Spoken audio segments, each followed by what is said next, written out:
अस्सलामुअलैकुम, Jawad Hafeez, stock market expert, life and business coach आपके साथ एक नई वीडियो में।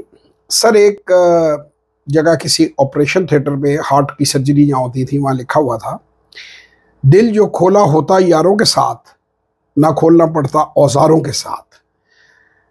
तो सर, ये एक हमारा दोस्तों का, स्कूल के दोस्तों का एक ग्रुप है 10C। उस ग्रुप का नाम है, हमारी सेक्शन था क्लास 10th में हमारा, तो 10C ही हम लोगों ने नाम उसका तजवीज़ किया।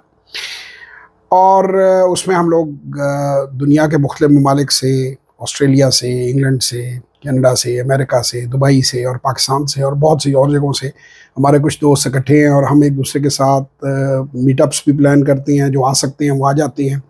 हमारी जूम मीटिंग्स भी होती हैं और उसमें हम खुल के गपशप लगाते हैं, एंजॉय करते हैं।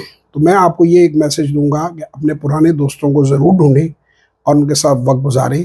ये एक अच्छी सेहतमंद ज़िंदगी के लिए बहुत ज़रूरी है। बहुत शुक्रिया।